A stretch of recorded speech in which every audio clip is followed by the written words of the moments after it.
10 ბრალდებულის სხდომა 3 საათზე მეტხანს გრძელდებოდა, თუმცა დღეს არც ერთ ბრალდებულს დუმილი არ დაურღვევია და აღნიშნულ საქმესთან დაკავშირებით არაფერი უთქვამთ, თუმცა ერთადერთი რაც მოსამართლის კითხვაზე ბრალდებულებმა უპასუხეს არის ის, რომ ისინი არ ეთანხმებიან წარდგენილ ბრალდებას. დღეს 10-ვე ბრალდებული მოსამართლემ გაუშვა პატიმრობაში და აპრილიდან დაიწყება არსებითი განხილვა, თუმცა უფლებადამცველები განმარტავენ, რომ 10-ვე ბრალდებულის წინააღმდეგ პროკურატურას არ აქვს არანაირი მტკიცებულება. მაგალითად, ჯვარსკის უფლებადამცველი ამბობს, რომ საქმეში არ არის ის მტკიცებულება, რაც დაადასტურებს იმას, რომ ჯვარსკის დედას, მანანა უბილავას რაიმე კავშირი ჰქონდა ამ დანაშაულთან, სწორედ ამიტომ ითხოვდნენ და თავად ჯვარსკის პოზიციაც დღეს უფლებადამცველმა გააჟღერა სხდომათა დარბაზში და ბრალდებული ამბობდა, რომ მისი პატიმრობის სანაცვლოდ მზად იყო დედა გაეთავისუფლებინათ. რაც შეეხება ბრალდების პოზიციას, პროკურატურა განმარტავს, რომ საქმეში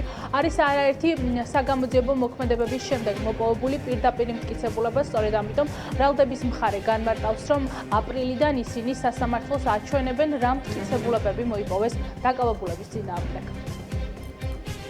ბრალდებას არ აქვს არანაირი მტკიცებულებები, მათ შორის საქმეში ფიგურირებს თარჯიმანი, რომელიც მოწმეთა დასაკითხ სიაში არ აყავს შეყვანილი ბრალდებას. ეს ყველაფერი ბუნებრივია, დაცვის მხარეს უჩენს გარკვეულ ეჭვებს.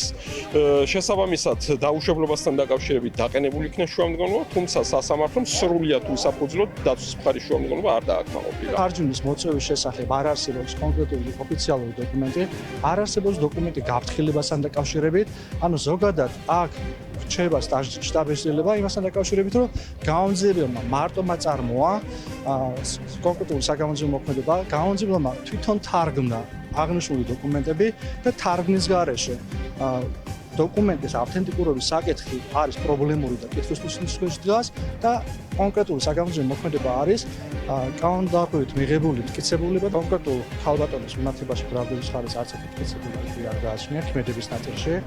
ერთადერთი ეს არის ხალბატონი, რომელიც არის მხარდამჭერი, დიახ, როგორც სასამართლოში გავაჟღერე, შვილების მხარდამჭერი, ბრალდებული შვილების მხარდამჭერი. და შესაბამისად, არც ერთი კონკრეტული მტკიცებულება, ერთი მაიდენტიფიცირებული მტკიცებულება, რომელიც ავლენდეს ხალბატონის დანაშაულის ჩადენაში, არ არსებობს. სასამართლომ განიხილა ბრალდების მხარის მიერ წარმოდგენილი მტკიცებულებების დასაშვებობა, სრულად მიიჩნია დასაშვება. ბრალდების მხარის სამართლოში წარმოდგენილია არაერთი მტკიცებულება, მათ შორის წარმოდგენილია ფარული საგამოძიებო მოქმედების შედეგად მოპოვებული აუდიო-ვიდეო მასალა, რის საფუძველზეც დასტურდება უთუარად ბრალდებულთა მხრიდან ბრალად შერაცხული ქმედების ჩადენის ფაქტი. თარჯიმმა მოცემულ სამსაქმეში მიიღო ერთადერთ საგამოძიებო მოქმედებაში მონაწილეობა, ეს გახლავთ უცხოური ინტერნეტ გვერდის დათვალიერება და აღნიშნული მტკიცებულება გამოკვლეული იქნება საქმის არსებითი განხილვის დროს. რამდენიმე კვირის წინ სპეცდანიშნულების რაზმის თანამშრომლებმა დიდი სპეცოპერაციის შემდეგ 30-ზე მეტი პირი დააკავეს. ბრალდების მხარე განმარტავს, რომ საქმეში არის პირდაპირ მტკიცებულებები, რაც კონკრეტული პირების მხრიდან ჩადენილ დანაშაულს დაადასტურებს. პირდაპირ ეთერში მარია მაკასარაშვილი საუბრობდა. ასეთი იყო